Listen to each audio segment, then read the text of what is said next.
Hey, Daryl here. This is my daily devotional.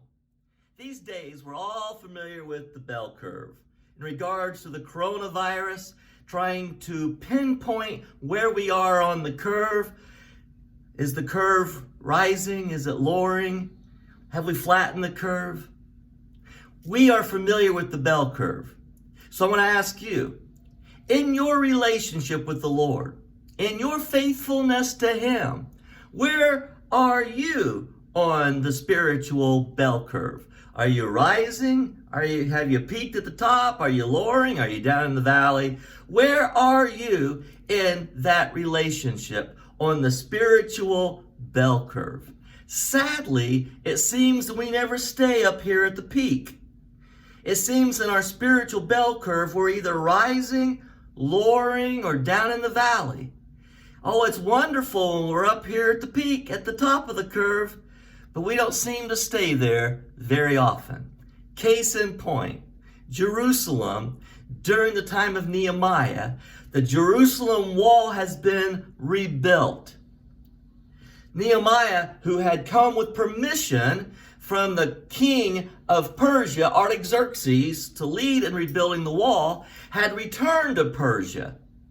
He had returned to fulfill his obligation as the cupbearer for the king. As the wall was completed, the dedication took place. Wonderful worship, wonderful praise, the reading of the law of the Lord.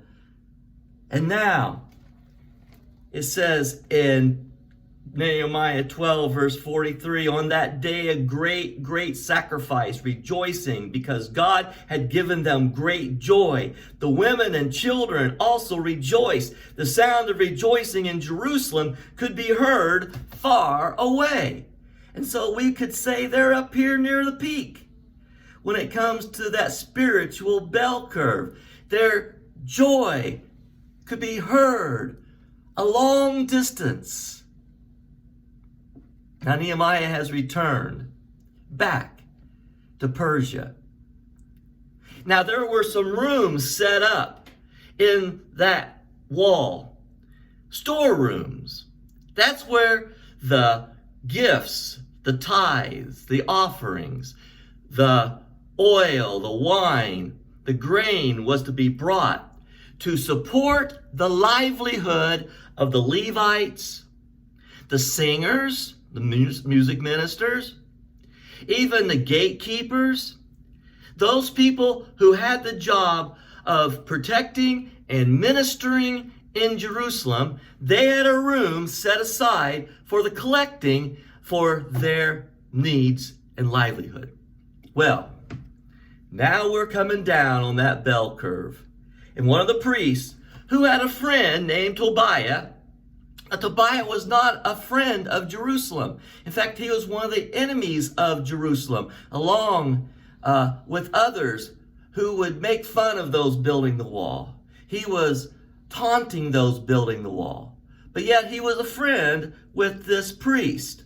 And it says in chapter 13 at verse 4, the priest had put in charge of the storerooms of the house of God. He was closely associated with Tobiah, the enemy of God, and he had provided him with a large room formerly used to store the grain offerings and incense and temple articles, and also the tithes of grain, new wine, and oil, prescribed for the Levites, singers, gatekeepers, and the contributions for the priests.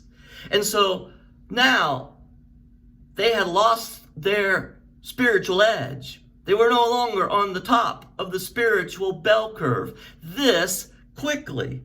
So, in verse 10 it says, Nehemiah speaking, I learned that the portions assigned to the Levites had not been given to them, and that all the Levites and singers responsible for the service had gone back to their own fields. They had to go back to their work to support themselves for their livelihood, because the offerings were not being kept for their needs.